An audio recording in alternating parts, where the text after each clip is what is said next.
Carrie and welcome to my channel.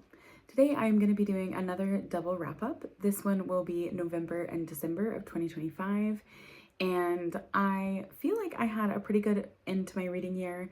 So let's start off by looking at November and the statistics for the month. In November, I read 8 books, and of those 8 books, the author backgrounds were 3 white authors, 2 black authors, 2 Asian authors, and 1 Latinx. The format that I read these books in, I was actually very surprised because for November, I only read 3 audiobooks and the rest were ebook copies. I have slowly been increasing my use of ebooks through this year. My biggest hindrance always with ebooks though is that I don't really enjoy reading on my phone. I like to have it on my laptop. My average rating for the month was a 3.5 stars, and in terms of countries, I read from 3 different ones: Sweden, South Korea, and the United States. Now onto the books themselves. For November, I started the month off actually really strong with Us Against You by Fredrik Backman. This is translated from the Swedish by, I believe, Neil Smith. I really enjoyed this one. I was returning to the series. I read Beartown, I think back in January of 2025, so it had definitely been a while, and I think that did hinder my experience with this book because you start this book basically where Beartown left off. I think it's only a few months maybe that have changed. There's a lot that's going on in this. There's a lot of political machinations, there's a lot of characters, some that you're revisiting, some that you're seeing for the first time or more in depth from the first book. So this was very fast paced and it felt a bit like you're being thrown to the wolves by being just chucked into the middle of everything. I still enjoyed this one. I didn't enjoy it as much as Beartown. I found myself a little bit bored with the political machinations because I didn't particularly care for one of the characters that's really heavily involved in this, but it was still an emotional read. Backman has such a way of expressing his characters and really hitting home at these very raw and realistic and vulnerable feelings that I think everyone can kind of relate to. Even in this, when we're seeing some people that maybe are not the greatest actively causing harm and getting pleasure from this, you do kind of understand their motivations. I think also that this one focused a little bit more on the fan culture surrounding sports, and there was a little bit of a critical analysis of this that I appreciated having in this story as well. And I'm really intrigued by the 3rd book in this. My library does not have a copy of it, but there are some things that happen in the 1st book and the 2nd book that I think are setting up the events that are going to happen in the 3rd book, and if my guesses are correct, I'm really excited for that. Considering all of these feelings I had about Us Against You, I mean, I'm willing to read the next book. I think I would give this 2nd book a 4.5 stars, to be honest, because I really felt so emotionally attached to many of the characters in this. So Backman has yet another win for me. I continued on the month with a poetry collection called For This and Other Cruelties by Youna, Kwak.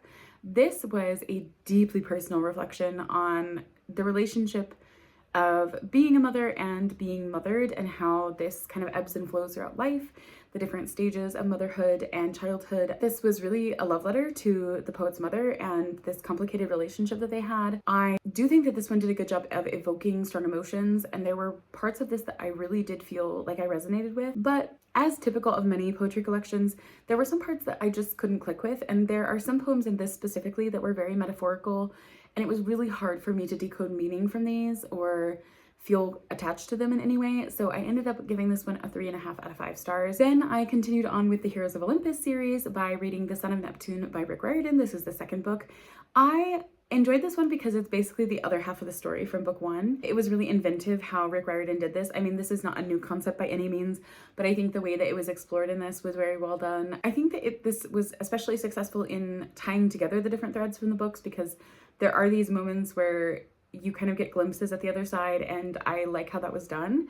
I also like the way that this series is developing in terms of expanding beyond Percy and Annabeth, and the other characters are really well developed, and there are a lot of moments that we get with them, both with other characters and then also with like Percy and Annabeth through these first couple books, that add in more nuance to the story and also the characters themselves. In the first 2 books, it's really hard to kind of get an understanding of everything that's being developed throughout this world, but I think that the basics are there and I am enjoying that, even if there are times where some of the Roman mythology elements are kind of going over my head. Still love the characters enough to continue on with this one. I gave it a 4 out of 5 stars, and I definitely will be continuing on with that series. After that, I was feeling in a middle grade mood, and so I picked up Brownstone by Teer. I saw so many people that raved about this book, and I felt like I was maybe reading the wrong book because I thought this was just okay. It honestly was hard to get through because no one's really likable in this story besides our main character, Almunda, and I especially found the setup of this book to be very impractical. This is the story of a young girl whose father has been absent from her life, and her mother is going away, I think, for like a dance program, and so she ends up spending time with the father during this, and he is working on this like renovation project, but they've never known each other. That whole background was very difficult for me to understand how that would ever happen. There were so many questions that I had in this, and even when you start to get answers about what happened, it doesn't really make sense. They all feel very half-baked. I liked the main character a lot. I liked this journey that we see her going on through this book, but everyone else in this was awful, especially the other adults in this book. There's a lot of things that are brought up as problematic things or different aspects to the story, and I just couldn't really understand why they were there if they were not going to be fully explored. I will say that the artwork was beautiful, and I ended up giving it a 3 out of 5 stars because of the artwork and the main character and her growth through this. But yeah, I had real problems with this one that I just didn't understand the hype around it. Then I was on quite a poetry binge. I started off with The Intentions of Thunder by Patricia Smith. This is a new collection of Patricia Smith's work across her many years as a poet, and I really enjoyed this. There's a selection of poems across previously published works of hers. There are some that are unpublished poems from the past that she's written, and then some that are new selected poems that she wrote specifically for this collection or she's been writing for a few years. Something that I really loved about this is you really get to see Patricia Smith's career through the wide variety of poems that are in this. I mean, there's poems from her very early days as a poet to now when she's in her 70s and reflecting on life. I also felt like as the collection went on that some of the later works or the unpublished works were some of her best, especially in the last half where they're a series of poems that she's written now in her 70s. And I loved those. I thought they were so fun. I thought that it was just a great reminder of her very like open and honest and real struggles with life and aging and womanhood. Yeah, I really loved those. I also really liked Incendiary Art. This was a section of the book that is from a previously published collection that she's done. I thought that was a really amazing section of this, and I look forward to reading the full collection one day. I really do feel like as she's aging, she's just getting better, and this was also a collection where I felt like it was much more intentionally organized. I've read some other collections like this where they are spanning the career of a poet, and there doesn't seem to be an actual structure to the way that they have collected these poems together and selected them to kind of complement each other. And it actually felt the complete opposite here, where it felt very intentional, and I really understood the choices that were made in how this was organized and which pieces were selected. I think that was very well done, and I commend both Patricia Smith and whoever her editor was, because they did a great job in bringing this together. It was really such a great collection. I do think there are parts of this that I didn't particularly love. I mean, this is a pretty wide variety of her work, and there were some pieces that I just didn't feel as strongly about. So overall, I gave it a 4 out of 5 stars. But if you are a Patricia Smith fan, I think you're really going to enjoy this. And also, if you're someone who is interested in her poetry, I think that this had a very good glimpse into her poetry throughout her career and could give you ideas of which collections you may want to look for on your own later. Unfortunately, though, after The Intentions of Thunder, my poetry reading started to go a little bit downhill. And this started with The Natural Order of Things by Donika Kelly. I want to be clear that I do not think this is a bad collection, but it was really not a collection for me. This collection mainly explores the ebbs and flows of life. It's focusing a lot on savoring change and, you know, trying to find ways to seek joy. And I think I have read a few too many collections that felt very similar to this recently, but the structure of this one was really jarring to me. I felt like there were very odd transitions between poems, and some of them I just really didn't understand why they were put together in this one collection. So yeah, it wasn't as great as I hoped. I do still think that there were good pieces in this, and I still really liked Donika Kelly's style overall. So I ended up giving it a 3 out of 5 stars. The next collection, I want to keep my thoughts pretty limited on it, but I first want to give a disclaimer that I am not, you know, reviewing this one to be disrespectful. I'm not reviewing this one to say like my poetry opinions are the only poetry opinions, or my beliefs about this book should mean anything to someone else wanting to pick up this book, because I think especially with poetry, there's so many different interpretations and different connections and things. But I do feel like this book was a little bit problematic, and I want to point out the issues that I had with it. And that is Euphoria by F.S. Yousaf. This was a collection I was actually very excited to read because I have long followed F.S. Yousaf on social media platforms, and I enjoyed some of his poems here and there.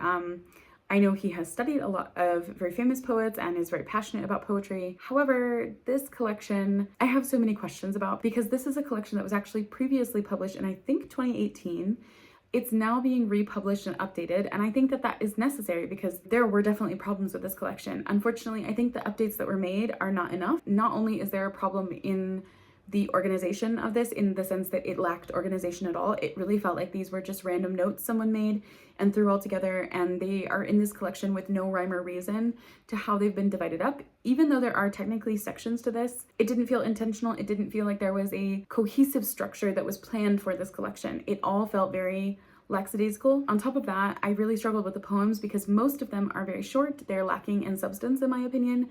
Some of them are kind of circumnavigating the same themes that I just think didn't really reach for depth. They were more just kind of feeling around for these things that might resonate with someone. And I also was kind of confused by this one because, at least in the edition that I read, it said that this is a poetry collection that is partially inspired by his faith, and I did not feel that through this collection. To say that this is a collection based on faith is wildly inaccurate. I think that there's nothing really tying this to faith, and I don't necessarily think that's necessary. Even as someone that practices the same faith as this poet, I do not feel that it was necessary to have that be a part of these poems. My issue is that it's being marketed in this way, and that doesn't at all feel accurate to what it's actually about. Most of this was actually about relationships and heartbreak and things like that. Yeah, I think I'm getting a little bit too much into a rant here. I will say that the ending section was actually okay. I did enjoy some of those poems, but the vast majority of this I did not find to be well done. And so I struggle to recommend this. So yeah, I gave it a 2 stars. I think the more that I've thought about it, I would actually kind of go down to like a 1.5. Again, I'm struggling to think about what are the actual positives to this. And I think if I have to question that so much, then maybe that's a sign about how my rating should fall for this one.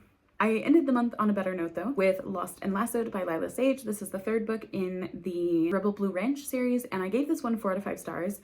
This is one I think my expectations were a little bit too high for, but I still think that this was a really good book. This follows Teddy and Gus, who are characters that we meet in the 1st book and revisit in the 2nd book. I was really excited for this because I knew that this was building up and I couldn't wait to see them together. I really liked this in terms of the way the relationship develops and is explored through this. In previous books, we see this very specific image of both Teddy and Gus, and that this one really pushes back at that, and there's a certain vulnerability and growth that we see in both characters through this, and I really appreciated seeing different perspectives to them. It's one that I felt was better done than some of the previous books in the series. I do think that the whole enemies part of this story was not particularly that convincing. Like, the explanation was kind of lacking a little bit. It felt a little over dramatized, but you know, I fully admit these books in the series are a little bit cringe. There's certain tropes that they lean into and things like this. Definitely gonna be open about that. I mean, it's a romance book that is more about the characters, the fun, things like that. Yeah, that wasn't a big deal for me personally. Also, I have an emotional investment into the characters in this. Like, I loved learning more about these characters, so your experience with this might vary depending on that, but I had fun with it, and I will definitely be looking forward to the last book, because the way that this book ended with that cliffhanger, I was not ready for that, and I am so excited to see how this changes things for the last book. So that concludes my November reads. Now let's move on to my December books. Starting off with statistics, I only read 6 books in December.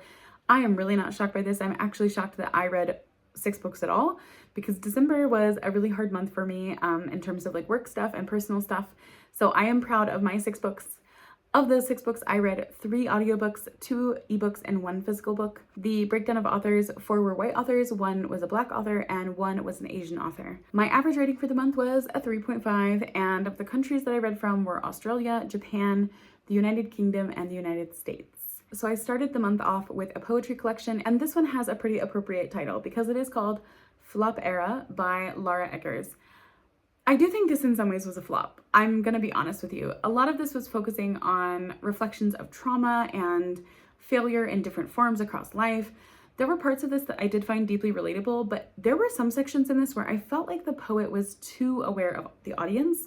There were some parts that I really felt like she was trying to build a certain narrative of how the reader interpreted her experiences, her actions, her beliefs about certain things, and it just felt a little too heavy-handed in some parts. So it ended up falling a little bit short in that regard, because I don't like collections where I feel like I'm kind of being guided down a primrose path to view the poet in a very specific light.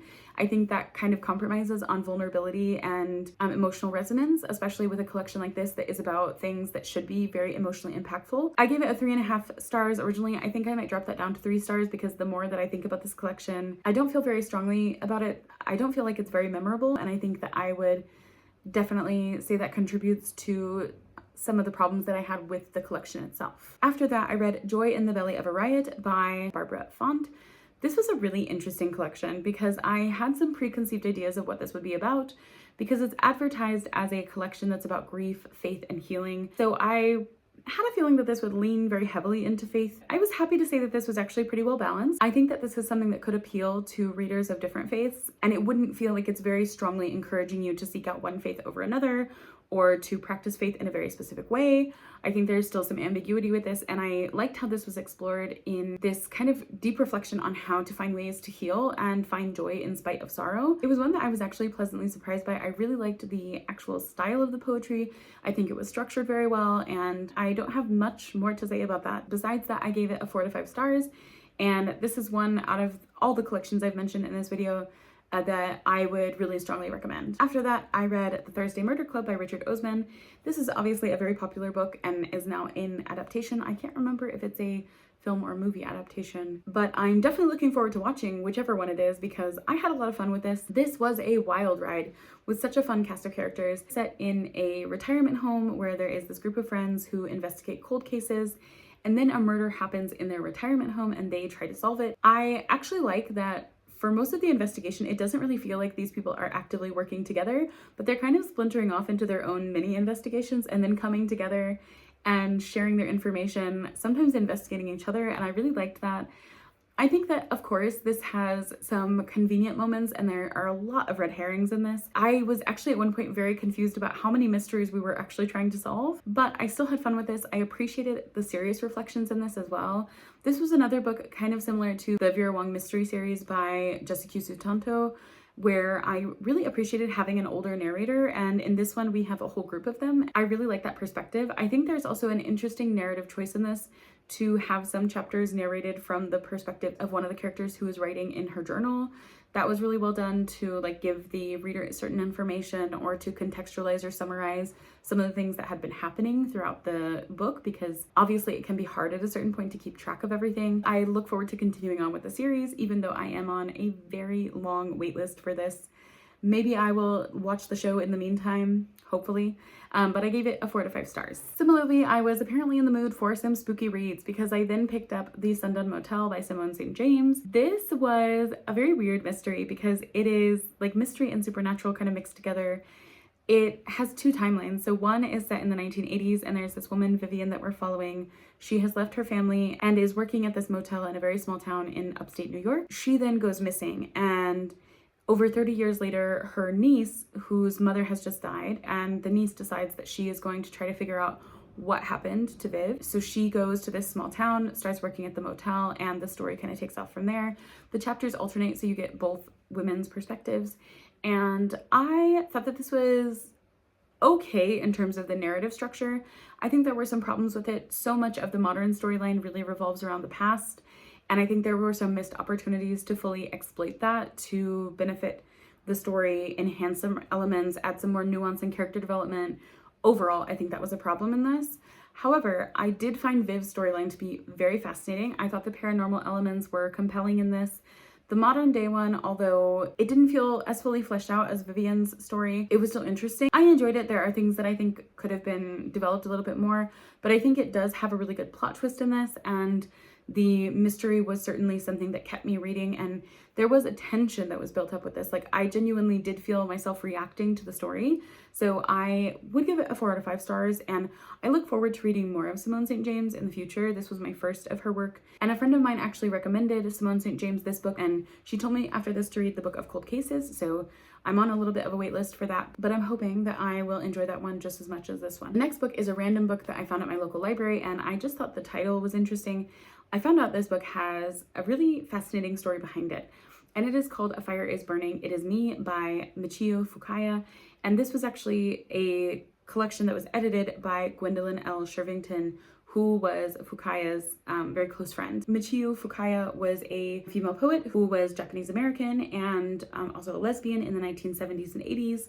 She was publishing poetry, working within social activist movements, and all of this was kind of happening in Vermont during this time period, which is a perspective I don't think we see a lot in terms of like classic LGBTQ plus literature. I thought that this was a unique experience with a woman who was living under some pretty precarious circumstances in a part of the country that most people don't think about as not being superly progressive in the 1970s and 80s. There is commonly a misconception that the East Coast in the United States is very liberal minded, and this collection definitely shows that at least at the time period that Fukaya was writing, this was not really the case. There is a lot of love and care that went into developing this because it is part memoir of Fukaya's life, told through her own writings and work. And then also there are these short, I don't want to really call them essays, some of them are vignettes, some of them are, I guess you could say, letters that are about Fukaya and her life. The hardest part about this story is knowing that Fukaya unfortunately committed suicide in the 1980s, and that was due to a number of extenuating circumstances,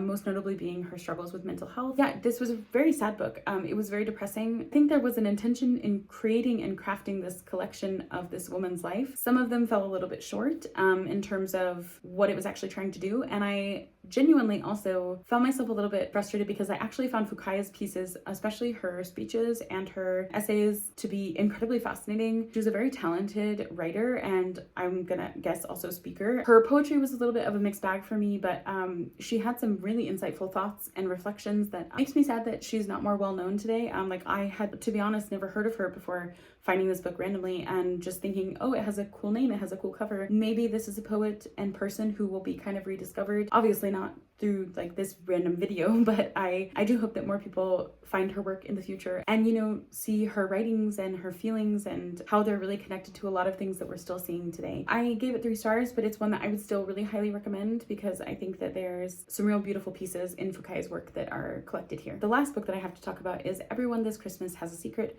by Benjamin Stevenson. This was my last book of the year, and unfortunately it wasn't so great. This is the 3rd book in the Ernest Cunningham mystery series. I had to ask myself so many times while reading this, why this book? Why did they decide that they needed to do a novella? Why did it need to be this specific novella?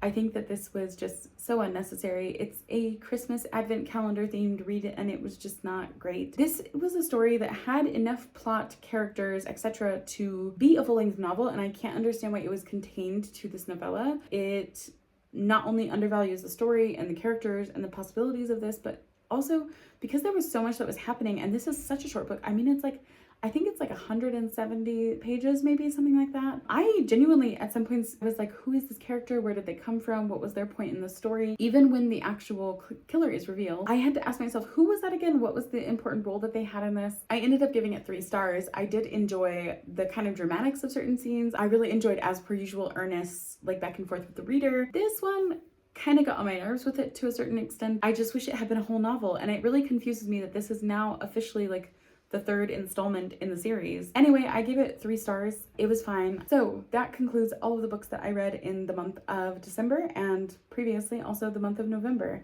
I hope that you enjoyed this video. I would love to hear if you've read any of these books or what were you reading to finish out your reading year in 2025. And yeah, I hope that the new year brings you some great reads. Happy reading. Bye.